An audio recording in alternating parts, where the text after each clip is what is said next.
y'all, and welcome back. Today I am going to be going through my bookshelves and sharing my books that I want to read or try to read for the rest of 2024 in order to reduce my bookshelves.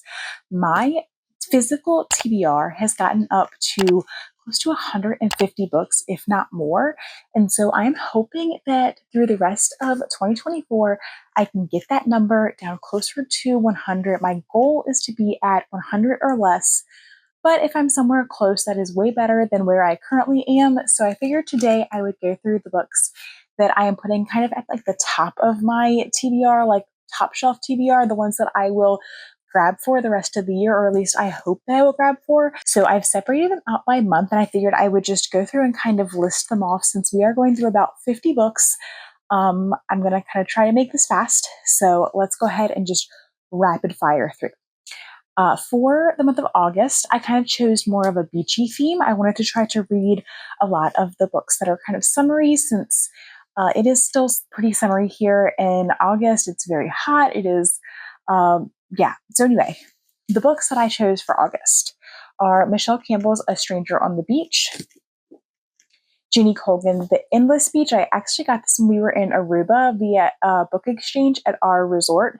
It was one of the only ones that was in English, so I figured this would be a great time to read The Endless Beach. The Comeback Summer, My Magnolia Summer, Last Summer at the Golden Hotel. I have tried to read this for quite a few years now, so I'm hoping that I will actually get to this one this summer. The Summer of Songbirds, 28 Summers. I actually started this last summer and didn't make it all the way through, so I'm going to try it again this summer. Summers at the Saint. I just had to read another Mary Kay Andrews book this summer. And The Summer Wives. I have not actually made it through a whole Beatrice Williams book. I have tried, I think, this one and another one of her books, and I have not actually read it. So I'm hoping that I can also make it through this book this month.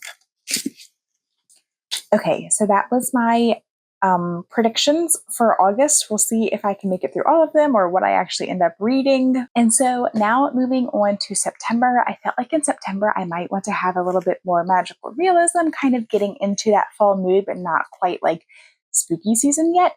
So I figured I might try to read a lot of like cozy mysteries and magical realism type of books, any that I at least have on my shelf, because we all know that I am not a huge fan of fiction. At least I haven't found any that really hit my fancy yet. So let's go through September's books. I have And Then There Was None by Agatha Christie. The Block Party. So my block party at my neighborhood actually got moved to September, so I'm going to try to read this in September. My favorite cozy mystery. This one is part of the Chocolate Chip Cookie Mystery or the Hannah Swinson cozy mystery series. So Red Velvet Cupcake Murder. My newest cozy mystery, Death on Tap. The 7-Year Slip, which I hear is a bit of magical realism. Harry Potter. I tried to read this one before. I hope I'm going to actually make it through the book this year. Midnight at the Blackbird Cafe. This is actually the first book that I pre-ordered, and I never actually read it. So I hear that this is also a bit of magical realism, so we'll try for this one. Other Birds. The other books that I've read by Sarah Addison Allen were also magical realism, so I think this one might be as well. And then I guess this could kind of go into October if I wanted it to. I don't actually know if this is kind of witchy, kind of, magical realism, but I figured we could try for it and see how it goes. So This Spells Love. That is all of the books that I'm hoping to read in September. Okay, so for October, we are truly moving into the spooky, thrillery, maybe even a little bit of horror. I'm not exactly sure, but we do still have some cozy ones. So the first one is actually the two books in the series, The Cottage on Pumpkin and Vine, and The Bake Shop at Pumpkin and Spice. So those are two that I'm hoping to read. A little bit more cozy October vibes, but still I think will be fun reads. The Cabin at the End of the World, I have had this in my TBR for so many years, and I have not been able to actually make it through, so I'm hoping to make it through this year. I think if I don't make it through this October, it might go into a donate bin. Horseman, I mean, how is this not October vibes? So, yeah, The Tale of Sleepy Hollow. Of course, I bought this one, the How to Sell a Haunted House. I bought this one specifically to read in October. Forget You Know Me. This has been on my shelf for a very long time, and I'm really hoping to get to it this month, or in October this year. The Kiss Curse. And lastly, Imaginary Friend. This is a super chunky book, so I'm really hoping that I can get to it and get it onto my red shelf, and we'll see how I like it. For some reason, November seems like the perfect month to read historical fiction. So in November, I have picked out a stack of historical books historical fiction books that I would like to read. So starting with The Great Gatsby, I recently got this in a book haul. If you want to hear more about why I purchased this one and why I'm reading it, you can go back and check that out. I will link it up above. Return to the Outer Banks House. The Tattooist of Auschwitz, and I'm pretty sure I said that wrong, so just, bear with me. The Codebreaker's Secrets. I love the books that take place in Hawaii around World War II. Written in My Own Heart's Blood. I did not read this in July, as you can tell, so I'm adding it to my November hopefuls.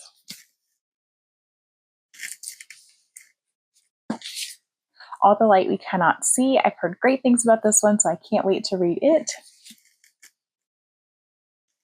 And The Family, I'm not exactly sure if this is actually a historical fiction book, but it kind of just gives me those vibes from the cover, so I added it to November.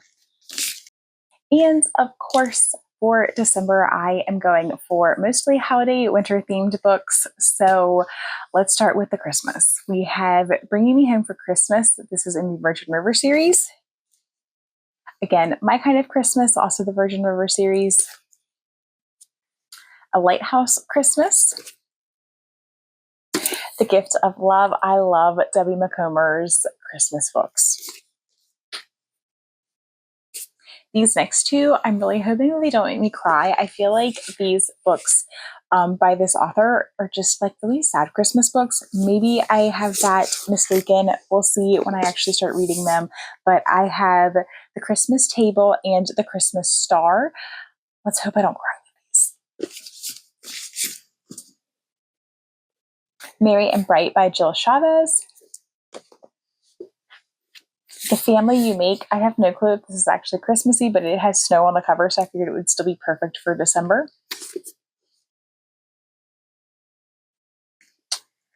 The Christmas Spirit on Trad Street. I'm hoping to go through the rest of this series. And lastly, The Holiday Swap.